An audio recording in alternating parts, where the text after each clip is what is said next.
Super sito to mga ka-best buys.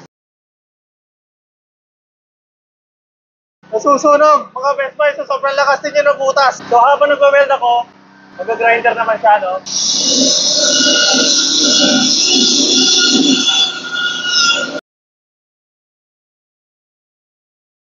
Magandang araw mga ka-best buys. Magsisimula po ba kayo ng construction ng inyong bahay, ng inyong project? So mga ka-best buys, hindi na natin kailangan pang bumili ng isang generator at isang welding machine para lang simulan yung project natin sa mga walang kuryenteng site. Narito yung ating Philking 160A inverter, open type, gasoline generator. Meron ka ng generator at meron ka ng welding machine.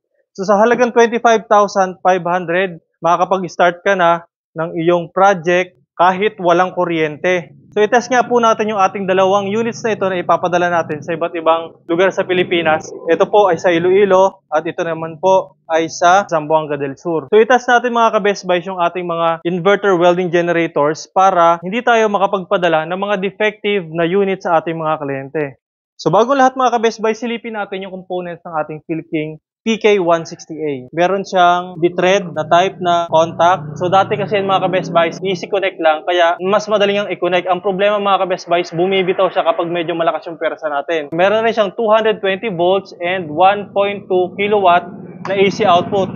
So pwede natin pagsabayin dyan yung ating drill or grinder habang nagwe-welding. Sa taas naman mga ka-best buys, makikita natin dito yung ating tangke. Sa kabila yung ating muffler. Makikita natin yung ating engine na 7.5 horsepower lang. Napakalakas ang power niyan na kaya niyang tunawin yung ating welding rod, air filter, at ito naman yung ating choking mechanism. I-start natin mga ka-best buys, i-off muna natin, and then kapag running na, i-on naman natin. Yung kanyang inverter para sa kanyang AC, kanyang direct DC para sa kanyang welding capability. Ang manual niya, mga tools, ito po, ayan, kasama rin yan sa freebies. And syempre, sinamahan na rin natin ng 300 amperes na earth clamp and 300 amperes din na electrode holder. Ito naman mga ka-best buys sa kabila, yung mga welding rods na ititest natin. Para sa stainless, 4mm natin, 70-18, 60-13. Ito po yung pang-portable. Simulan na natin yung ating pag-test para makita nyo gaano kalakas yung ating generator na to. I-on natin yung switch, then i-choke natin, hilahin natin yung kanyang recoil starter.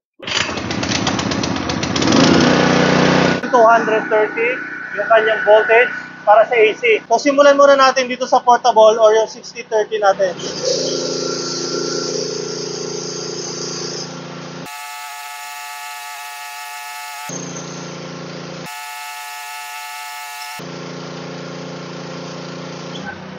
Subukan naman natin tong Super C2.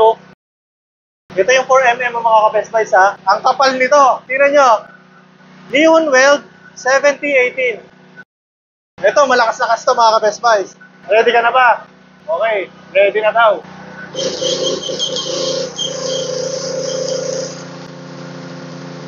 Yan mga ka-best buys ha. Super sito to mga ka-best buys. Isang buong rado ubusin natin.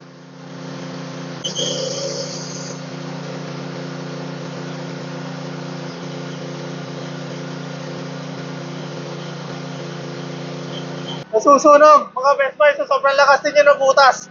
Grabe.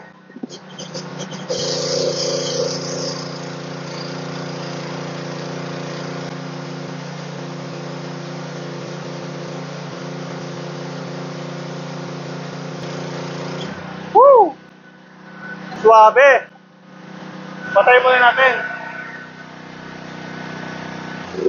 Napalaban yung ating PK160 mga ka-best buys. Tingnan nyo naman kung gaano kalayo yung diferensya ng kapal ng Super C2 dito sa ating portable. Almost doble. Unang contact mga ka-best buys, napansin ko, kailangan may konting angat ka. Kapag ka kasi dinirect natin na binaba natin agad, kumakapit siya kumakagat siya, nag-i-stick siya.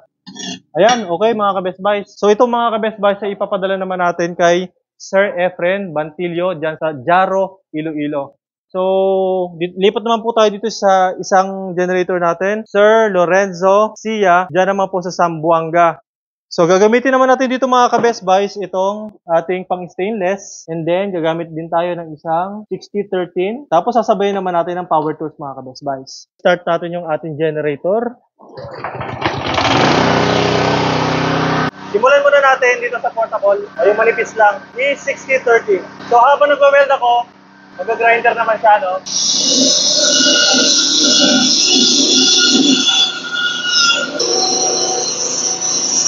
Ano mga ka-best buy? Sabay yan, ha? Stress test natin ito mga ka-best buy. Again. Bukin natin yung isang run. Woo! Stainless naman.